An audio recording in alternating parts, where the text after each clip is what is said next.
Welcome to the July 20th meeting of the Rotary Club of Louisville. I'm Kevin Lynch, president of the club. Paul Harris, fellow +3. Please silence your phones. And providing our invocation today is Alice Bridges, principal at AOB Consulting LLC, past club president, one of the best current presidents ever. Rotary of the Year. That's the word, by the way. Rotary of the Year is very impressive to me, and she has to deserve it at the time. And Paul Harris, fellow +6. Thank you, President Kevin. Today's invocation is offered to amplify the message of our special guest speaker today, who aspires to live a long and interesting life. It's a Tibetan proverb. It's short, but I think it's really powerful. The secret of living well and longer is eat half, walk double, laugh triple, and love without measure. As we gather together today in friendship and fellowship, may this be so for all of us here today. Amen. Amen. Thank you. And leading us in the pledge and forward test is Ken Wayland, co-owner of Wayland Ventures and vice chair of the Hospitality Committee. Thank you all. Pledge allegiance to the flag of the United States of America and to the republic for which it stands, one nation, under God, indivisible, with liberty and justice for all. And the four-way test of the things we think, say, and do. Is it true? Is it fair to all concerned? Will it build goodwill and better friendships? Will it be beneficial to all concerned? Thank you. Rotarians, we have guests now. Please introduce yourself first to your guest, then your guests give you their name and their organization. The guests, if you just stand up when your name is announced. Good morning, President Kevin. Lee Taylor again, Executive Director of the Club. Several guests today. Brian Paxton is the Can you guys hear me? Brian is the Senior Vice President of Commercial Banking for Fort Bank. Chris Gurick. Chris, right here, is visiting us again from the Clarksville Rotary Club and is in the process of transferring her membership, so welcome, Chris. And I would also like to welcome Dan McDaniel, who is from the Mobile Rotary, Mobile Alabama Rotary Club. Welcome.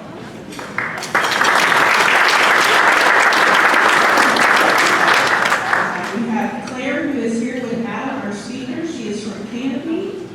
And we also have Dr. Kwong Saw. Where is Dr. Kwong Saw, who is a professor of political science and criminal justice and director of Asian studies for Campbellsville University. So welcome, Dr. Saw.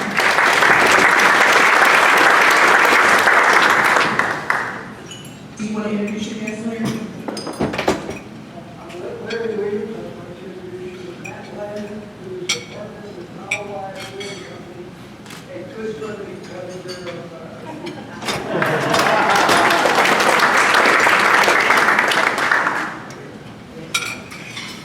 Any other guests after the meeting, join Craig Sherman. I think Craig is in the corner somewhere. There he is.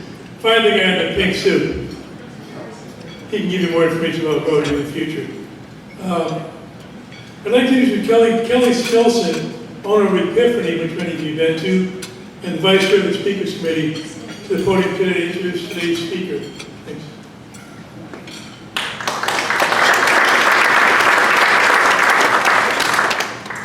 Hi, everyone. So I am truly honored to introduce today's guest speaker, Adam Watson.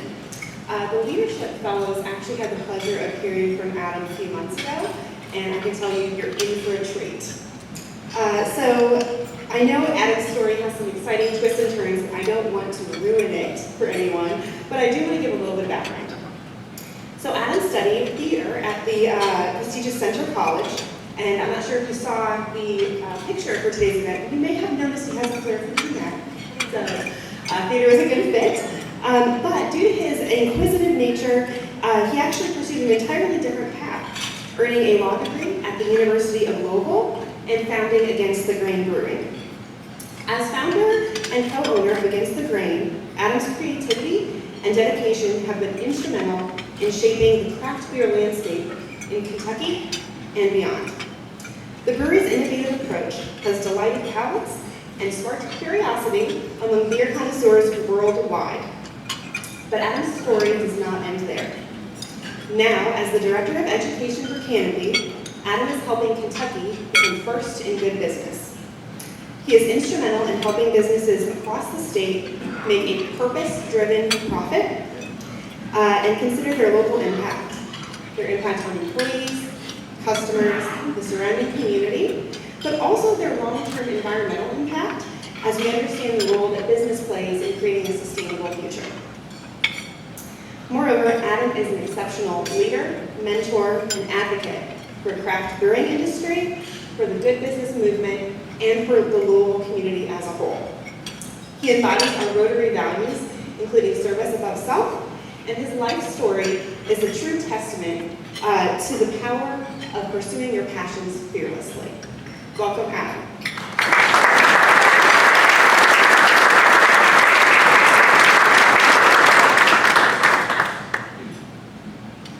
Thanks, Kelly. I think that was about it. I don't know what else I have to say. So I kind of wanted to open up today, just coming right out and acknowledging the preposterousness of my talk title. How to be an interesting old man. I don't mean everyone has to become a man. This is not just the talk. But often when people ask me what I want out of life, what I tell them is my only real goal is to become an interesting old man. I suppose mixed successes so far, but I figured I'd share a little bit about that along the way. Two pieces there. Two important pieces, I think. One, you have to survive long enough to be old. Okay, it's not 100% controllable, but we can definitely nudge the odds for or against ourselves. Point of caution though, when you're nudging your odds to get older and older, make sure you aren't also detracting from your ability to be interesting. That happens. So, second part, you have to be interested. I've been told I can't swear here, so a few places I'm going to have to focus, tamp it down.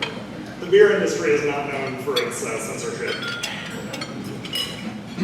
So, you have to do enough stuff to be interesting. It's easier if you're curious, so that's going to be kind of an ongoing point throughout a lot of the things I talk about. Being curious, I think, has been one of the coolest things that my some blend of genetics and upbringing have bestowed upon me. And it's led me to what I think is sort of the central focus of my life. It's a project that I call a lifelong experiment in subjective time dilation. There's a lot of big words in there. I'm sure you're all familiar with the concept of kind of getting into a rut. When you do the same thing every day, you get used to going to the same workplace, opening the same computer, answering the same phone calls, talking to the same coworkers every single day. It can get easy to shorten your perception of time. Things seem to blur by. But it's those milestones, when you drop something interesting in there, that makes you stop and kind of dilates your own subjective perception of time. So I got to thinking, if I absolutely fill my life with these and remain unpredictable to myself, I can, in my own mind, dilate my experience of life out to infinity. So I plan on being immortal in my own head, although probably not in the real world. I think this project kind of started when I was quite young. Before I knew I was engaging in a project, it had already begun. I mentioned I have curious genetics. My grandfather was by trade a dentist, but also a soldier and an inventor and a philanthropist and all sorts of interesting things. And he passed that on to my mother, who always took me out to Shakespeare in the Park, a lot of other plays. I'd go to musical theater. My dad would often tell her, if you keep reading Beowulf at night, he's going to be a real weird kid. My father was right. I am, in fact, a weird kid. And I think I've really leaned into that. That's really helped me along life. So if your kids or grandkids are weird, let that be. possible that we all kind of start that way. I don't know, I'm just kind of musing on this as I go. But what if we're all sort of trying to lay these milestones? As kids, it's super easy to put milestones down. Everything is new. It's like being on mushrooms all the time. But there's a little bit of experience with that. But as you get older and you've done things before, it's much harder to lay those milestones down. And somebody tells us that we need to start being boring and doing the normal things, and we stop filling our life with these interesting, cool milestones. So I'm never really sure which pieces of my life are going to be interesting to you and which ones are only interesting to me. So at the risk of sounding a little bit like the David Copperfield reading, I'm going to sort of go through some of the things that have, I don't know, made me as interesting as I am so far, arguably. Although I keep piling them on, so maybe we'll get there eventually. I've reached about the halfway point, statistically speaking, of my career as a human being. So I'm getting towards old, although not there yet. Let's see if I'm interested. So, in addition to the sort of cultural shenanigans that Mom built into my head, I had the advantage of my dad being in the Army and moving around a good deal as a little kid. We spent 3 years in Germany, so I got early on to understand that whatever way you do things is not necessarily the only way that things can get done. To sort of understand that different people in the world approach problems in different ways, approach family and society and culture, all in different ways. And yeah, I think some can be objectively declared bad. I'm going to go with honor killings there. But often there's a lot of good ways to solve problems, and it's cool to be able to keep your mind open and watch the way other people do things, and take in kind of the entirety of humanity instead of deciding that what we've got is what we see right around us. So, taking that sort of childhood lesson forward, I began to engage in an irresponsible educational path. Everybody around Louisville, when they ask where you went to school, what they mean is where'd you go to high school, right? So I went to St. X. And oddly enough, I feel like the structure of St. X helped me to figure out the weird spurs of who I was. Being required to follow some rules gave me a foundation on which to explore how strange I could safely be, and occasionally unsafely be. I only got sent back to the disciplinarian once for wearing too noisy a shirt. You're allowed personal expression. I'm sure some of you know, and I can't wear a shirt and tie every day. And I came in a gold lame shirt, which technically had a top button and buttoned all the way down with the collar and cuffs. They told me it was distracting, so I had to wear a beige shirt from the disciplinarian's closet for the rest of the day. So after St. X, as Kelly mentioned, I went to Center College. I spent the first semester of my junior year abroad at the University of Reading, about 40 miles west of London.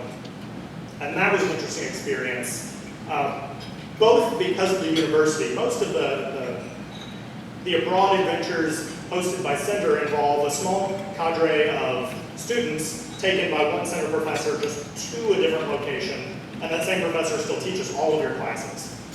Instead, I just actually enrolled for a semester at the University of Reading and decided to actually take classes in their university, which was neat, but the coolest bit came when I decided not to come straight back. Center does this little, what they title the center term. It's the winter term, where there's basically just one course that you take intensively. And instead of coming back and taking one intensive course, I decided to move to London and get a job with a homeless theater troupe and live on the streets and do weird theater, which was immensely illuminating. I don't know if any of you all are theater people, but all of the work at Cardboard Citizens, the group I work for, was inspired by a Brazilian theoretician named Augusto Boal. He originally developed his theory of theater, which he called forum theater, to help migrant farmers in Brazil sort of encounter some of the problems and hopefully collectively come to resolutions about the issues they focused on in their daily lives. And the guy that I worked with in London was Boal's English translator, and he had utilized a lot of those principles to start dealing with homelessness in London. And we would go to day centers and hostels and put on these shows that were issues focused on by the homeless population, and the characters were homeless people in London. And over a course of about a 15-minute play, things ended up poorly for the protagonist. And then at any point, we'd go start again, and the audience can stop the show, take the place of the protagonist, and begin resolving the problems that plagued them over the first run. And that would usually start an interesting conversation amongst audience members. Nah, I tried that before, that doesn't work. Which was really cool, and that was hugely illuminating to me in terms of the scope of issues out there in the world that I could interact with. As much as we like to think that we break our bubbles, we're all still in bubbles. And getting a little bit farther out and knowing a little bit more about the way the world can go certainly helped me continue along my path to becoming interested. So after I graduated from Center, I moved down to North Carolina for a little while. My wife got her first master's at Wake Forest, so I worked piddly little jobs, primarily in a record store. I don't know if you all have seen Empire Records. It was exactly like that. Then after that, I decided, I'm gonna go to law school. Why not? I told my dad, and he said, why the hell did you go to law school? Which is, of course, a very fatherly response to enrolling. Don't worry, there's a better response later when I do something else. So I got into law school, and I thought, I want to be an environmental attorney. And after about halfway, I started talking to some other environmental attorneys around, and they told me you've got two paths you can walk as an environmental attorney. You can work for the big corporations and get them out of the rules they break, or you can fail all the time. I didn't really want to do either of those. And I was paying my way through law school by scrubbing floors and cleaning kegs at a local brewery. By the time I had passed the bar, I had also moved up to a full-time brewing position, and I thought to myself, how many happy lawyers do I know? How many happy brewers do I know? Career decisions get made in interesting ways. So I decided to go ahead and continue brewing. I kept brewing for about another year at that brewery, and then decided, if I'm going to work this hard, I'm going to work this hard for myself instead of for somebody else. So I found some partners, and we decided to get together and start coming up with an idea for what would eventually become Against the Grain Brewery. There's a lot of different ideas, a lot of different stories that circulate about where the name Against the Grain came from. Yep. I'm not going to give you an answer here. There's too many possibles. Let's leave the scope broad. So after we got together, we did that for a while. By the time we had opened, well, let me roll back a little bit. I want to lay out some conditions for our opening. So as many of you know, our sort of flagship location is built into Slugger Field on Main Street in downtown Louisville. And at the time we opened, everybody said, don't go downtown. Downtown is dead. There's a bunch of homeless people that live there. It's super dangerous. Nothing interesting going on downtown. Nobody's ever around. You won't be able to do business. It's going to be tough.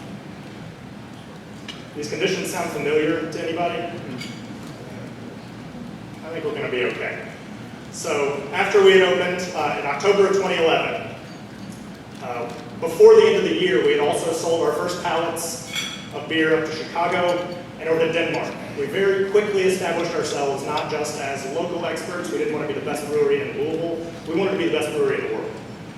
And we immediately knew that meant we had to go play with the big dogs. And we started running in circles in Copenhagen and London, all over Europe. And that allowed some really interesting scenarios that definitely contributed to becoming interesting. Those kind of fall under a chapter in the eventual book of my life titled Ethanol-Fueled Shenanigans. I can get to some of those later, but if I start down that path right now, I will be speaking for 90 minutes or more. So if you ever want to buy me a beer and I'll fill you in on some ethanol-fueled shenanigans, I've got plenty of them. At one time, sword fought a pirate in the back alleys of Beijing. Not lying. From there, we had to keep growing the business. We can't survive just on being strange. We also have to be good at things. I was speaking in front of a business group from St. X at one point, and they asked me, get succinct, tell me the one motto. What is your business motto? What has got you where it is? I can't repeat it here due to swearing. But it's give all the blanks. Care about everything. I think that was the big thing that kind of took us over the hump, is deciding that there was nothing that was below us. We had to pay attention to every detail. There's no piece that, when confronted with a problem, we say, that doesn't matter. That's not a big thing. There were 4 of us that started it. We knew that we had a pretty broad skill set across the 4 of us, and there was no need to treat any issue as below us. We'd go in, unclog the toilet. I'd be scrubbing the floors in the middle of the night. Brewing, as glamorous as it seems on the St. Adams commercials where they're lifting up fistfuls of leafy hops and rubbing them and smelling them, it's actually about 90% scrubbing stainless steel. So in the middle of the night, just with a little scrub brush, cleaning out the stainless steel piping, that's what it is. And you have to give all the blanks. Nothing's below you. Simultaneous to opening Against the Grain, a couple of months later, I started looking at some of the issues we were facing, not in terms of local economy, but in terms of state legislation. We had a lot of administrative and legislative roadblocks that were keeping us from being able to do the business that we wanted to do. And I knew that as a single business, no matter how interesting we got, we would not be able to move the needle in Frankfurt. So we needed to be able to get all of the breweries together to discuss what our issues were and have a common voice when we went to Frankfurt. So I also founded the Kentucky Guild of Brewers. I think we started our first meetings before the end of that first year, 2011. And it began as a couple of people around a card table just complaining about the things that were causing us trouble and figuring maybe at some point we'd get together and start solving them. I stayed the president of that for about 6 years, and Kentucky is now sort of on the cutting edge legislatively of beer laws across the U.S. Other guilds look to us for how did you get self-distribution? How did you get the ability to sell your own beer in your own tap rooms? These are things that not every brewery across the country can do, but we fought extremely hard. We made good allies, and we made reasoned arguments that got us to where we are now.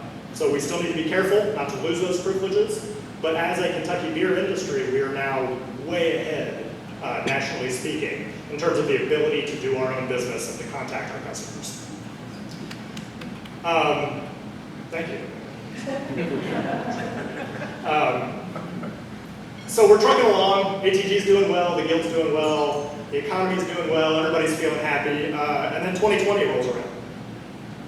Something big went down in 2020 that I think we're all still feeling the repercussions from. That's the only time in my life that I've looked back and thought, maybe this is a little too interesting. I could use less interesting. So yeah, obviously the pandemic was a big problem for us. We have a product that people enjoy face-to-face with other people when you're in social situations. I don't really encourage people to sit alone in their basement and drink beer. But that's all that was happening during the pandemic. Those were the only people we could sell beer to. So things are coming back, but the course of the pandemic obviously had some impacts on the business, and we are still getting back on our feet from that. Really on the industry as a whole, not just in Kentucky, but all across the US and the world even.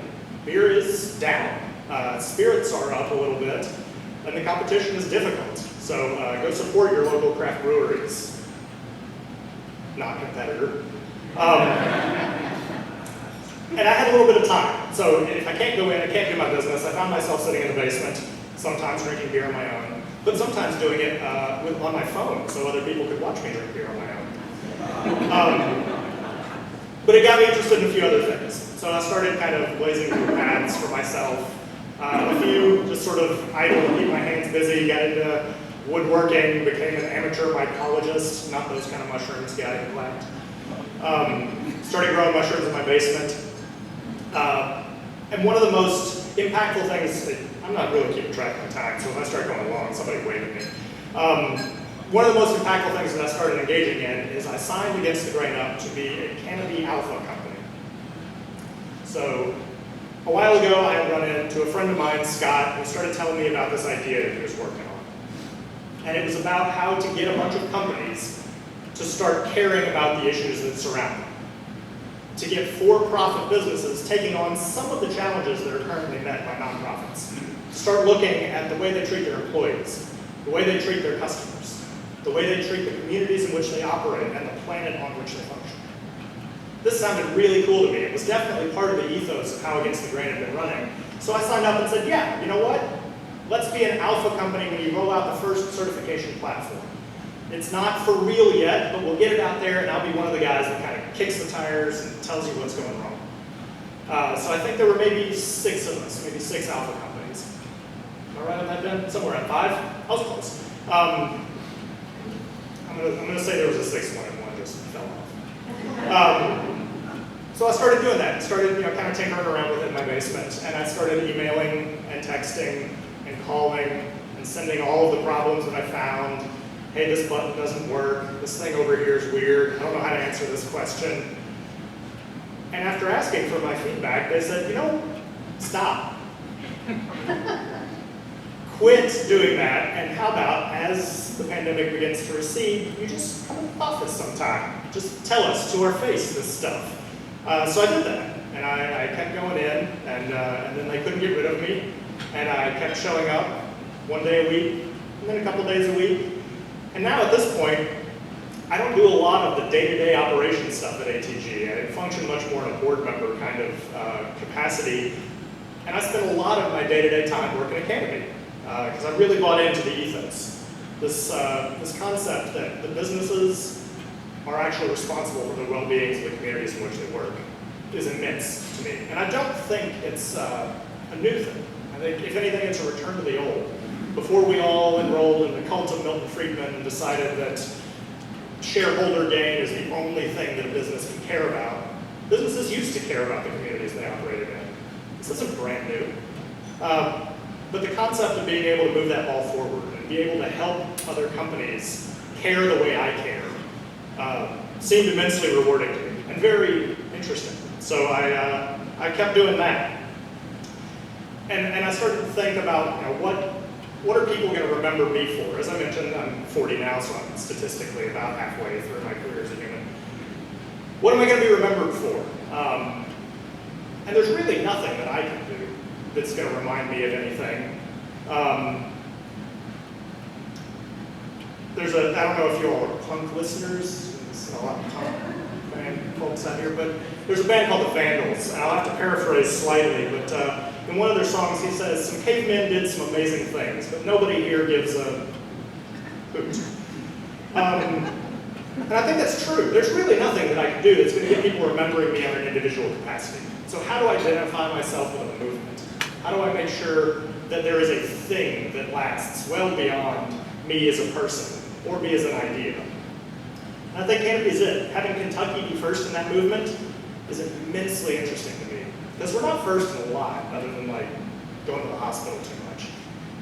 So if we can be first in a movement that starts businesses actually caring about the communities around them, that's the thing that I could be remembered for. That's the thing I'd be proud to leave to my kids and their kids and all of the folks that'll be behind us here across the long line of time.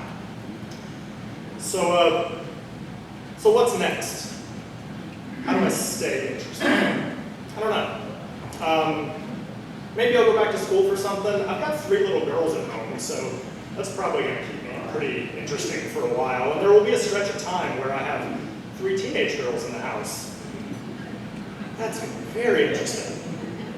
About a half dozen new business ideas cooking, some of dubious validity, but we'll see if any of them turn into anything. I don't know, is the honest answer. I think if you decide what you're going to do to be interesting, then you stop being interesting. So, what's the point of all this? I'm not certain there is one, but I've got some musing observations. One is to always stay curious. Always stay curious. If you stop caring about interesting new things, they will stop caring about you. See what's going on. Figure out how things work. Ask people how they work. Learn about movements. Consider ideas more important than people. Don't be afraid to quit gracefully. Something doesn't have to be failing for you to step out. Sometimes something can be at its apex of functionality, and it's just time for you to go explore other things. And I think that's really interesting. It's definitely a lesson I've had to learn. There are a few things I've just stuck around with a little longer than I was really useful. My superpower is I'm like a B+ in everything, but an A in nearly nothing. So I actually just have to get stuff moving and then find somebody who's better than me at the stuff that I do and let them do it. And I think my last point is to accumulate stories. If you make a genuine attempt at accumulating stories, you're always going to become more interesting and might detract from your ability to become old, but we'll see. And the stories don't have to be necessarily driven by a single purpose. There are some things I've done just because it seems interesting. I'm in the middle of an adventure through the top 100 novels ever written. That's just interesting, but nobody actually cares.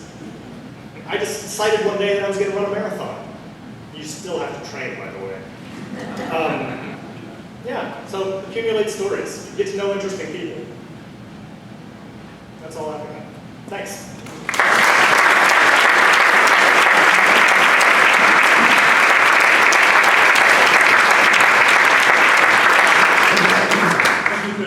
Thank you. Good time for a few questions. Well, Yeah, I've been waiting for this for a while. So, Got you really close to this one. All right. swallow the mic. So, you got stories. So I hear there's a story behind the beer 35K. There is a story behind the beer 35K. All right, prepare to be regaled. But we know the story works well because I can actually go to bartenders in far-flung cities and states and countries and ask them what 35K is about, and they give me the same story. So I know we've proliferated it well. So working at the previous brewery, that you'll notice I did not name, my current co-owners, then co-workers, and I entered one of our beers into a contest at the Great American, or sorry, the GABF, Great American Beer Festival, held in Denver every year.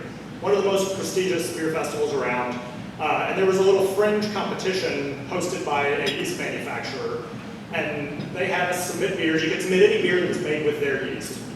And it was in 3 different categories, and I think each of the 3 categories, the top place got $5,000, and then the best of show got an additional $30,000. It's a huge prize for us. So we submitted a bunch of beers, and we had a milk stout that got us best milk stout and best in show.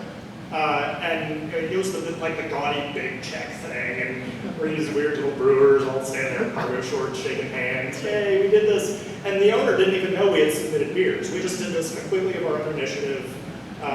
And we brought it back after the festival. We're like, guy, look what we did. We did the thing. And he was like, oh, great, cool. And who'd you make it out to? And we were like, no, we wanted them to make it out to us.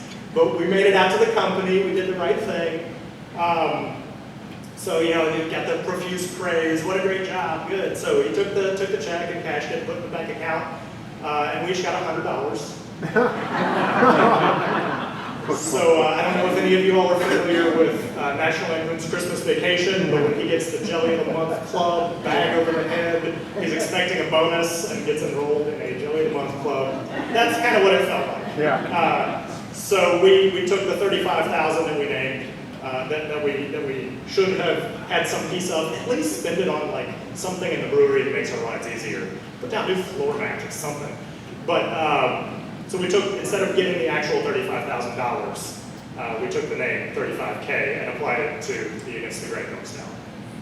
And so there's a guy in a dunce cap on the label. Yeah. What do you want there, man? Yeah. I want to know, I love the brown note, but who thought the label was a good idea? I still think the way it's I wish I could put it in the house. Yeah, so to be descriptive, the brown note is our brown ale. It's the best damn brown ale that you'll ever taste, full stop. And the label is the backside of the guy wearing nothing but his tidy whities, and he's got a little bit of a streak going on. which we think is fascinating. And frankly, if just getting media attention means you've succeeded, then we have succeeded wildly. There are a few fine wine shops that won't carry it, though. Head pianist has a question. Go ahead, Charlie. Adam Charlie Castro, I think I'm Rotary oldest member, like 14 years. But my question is, really, the structure is now it's no combination of our names. And I think at some point, we can make the presentation before we can go to the real. Does that make sense? Yeah, Repeat the yeah. question, please, for the recording. Sure. So the question was about the structure in which our primary location is located, right? The building that is now Slugger Field used to be a freight station. And yes, that is also my understanding, that the big archways on the east and west side were for entrance and egress of trains. New York Central Railroad? Yeah, I think that the whole thing was derelict for a while, and then in '98 they redid it to turn into a baseball field, and then in 2011 it became a brewery with a baseball field out back.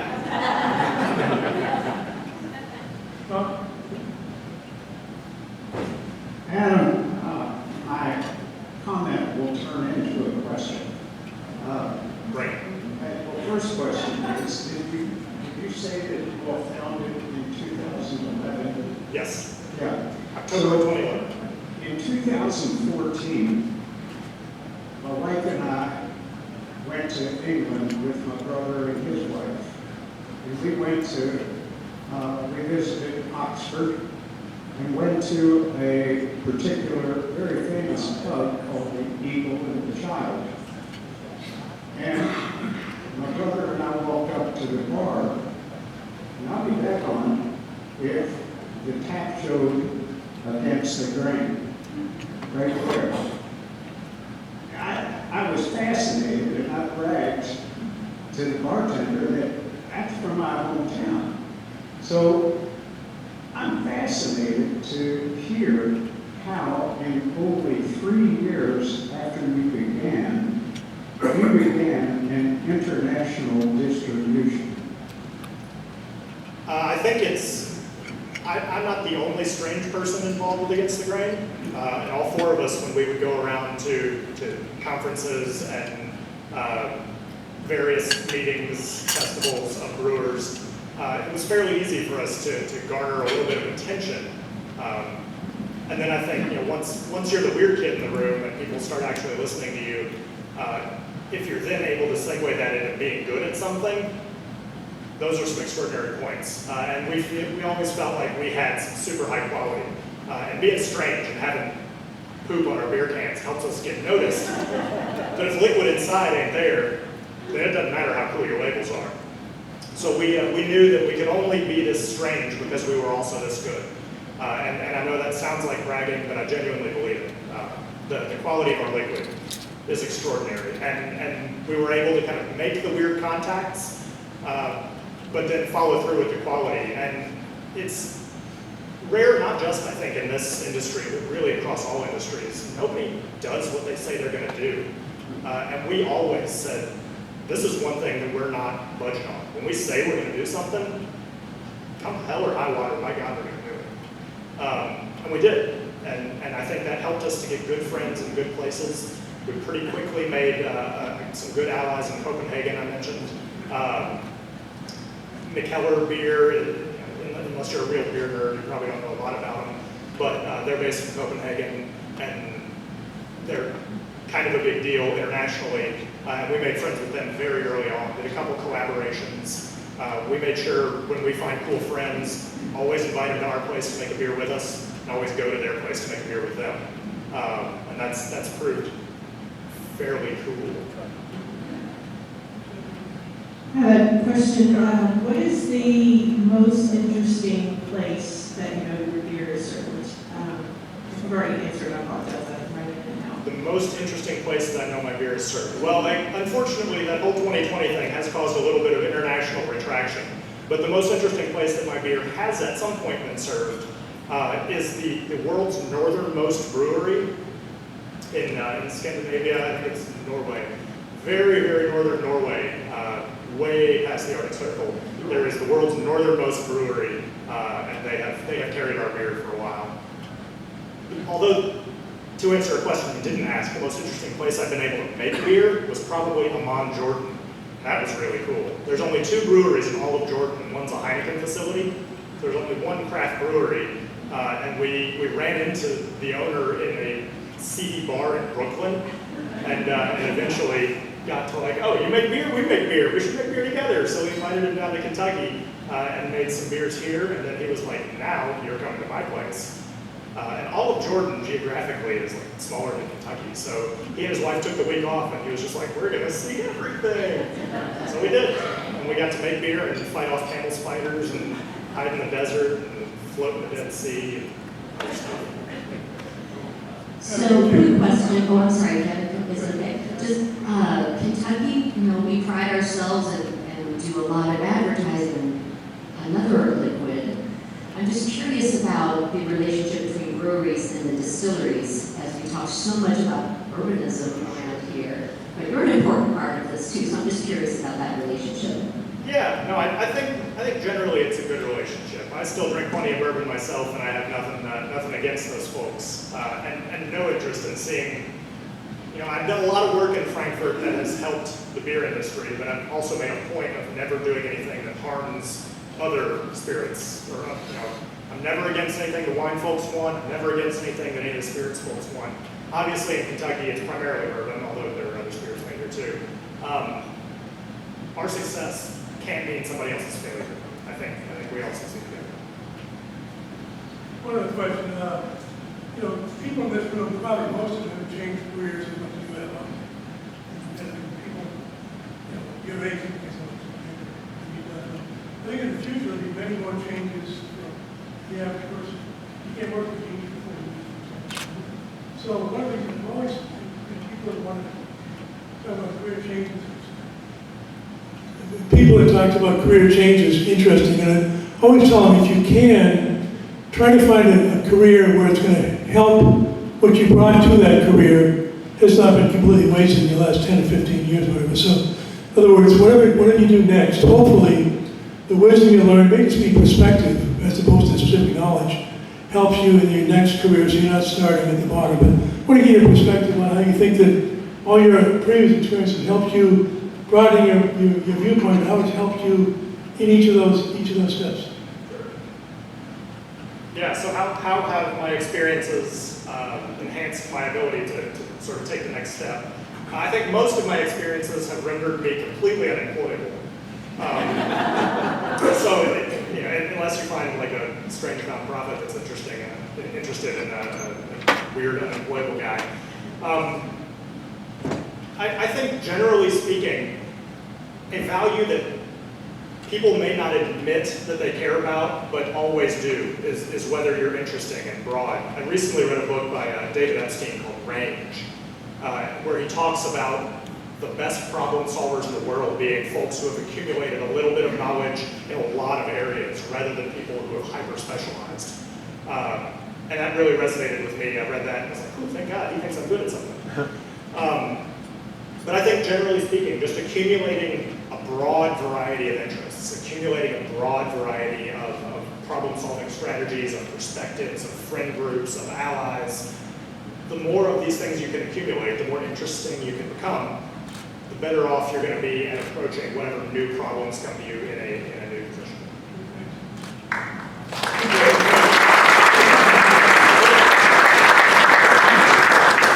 The other part of the story about Canopy, I've known Ben for a while, and I'll tell you, I'm so impressed by what Canopy does and what they do and who they are inside. And I think that we're going to give a donation of $500 in Adam's name to the West Global Housing Initiative, which frankly is something like Canopy. It's set up because it cares about other people and basically helps people get mortgages who wouldn't otherwise qualify. They're paying rent more than the mortgage under the federal guidelines. They don't qualify. So it's really something that fits so well with your perspective and who you are.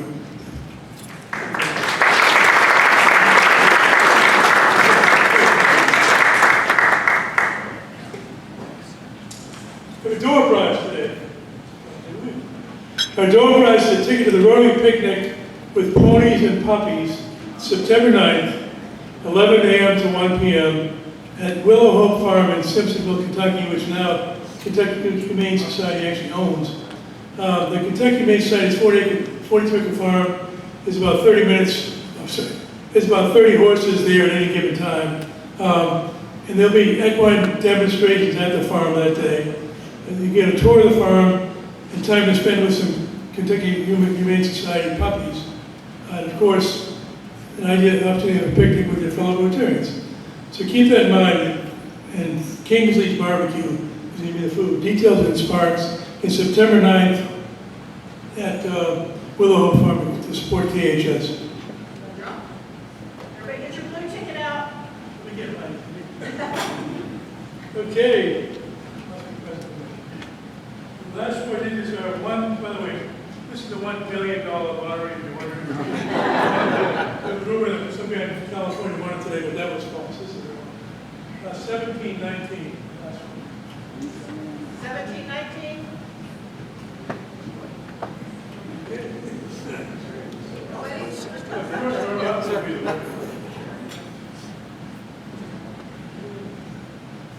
$17.31. Okay.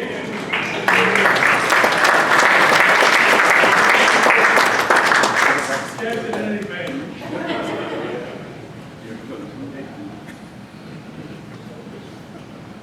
Next week's speaker is Rotarian Dr. Rick Smith. He's been a Rotarian for many, many years. He moved away from Louisville. He was Rotarian here, but then he moved away from Louisville, came back. He's been a Rotarian for a very long time. I forget exactly the number of years, but it's over 20. He's VP External Relationships and Economic Partnerships with Kentucky Council of Post-Secondary Education. And his talk about basically education related to the workplace, because more and more today, companies and universities and even high schools need to coordinate more. What are the needs out there? Are we training people for the right kind of background? So that's a critical need, and Rick has been a great advocate of that. So we'll see him next week. And any guests, again, find the guy in the pink coat over there. If you want to get a brief overview of our club. He's an interesting old man.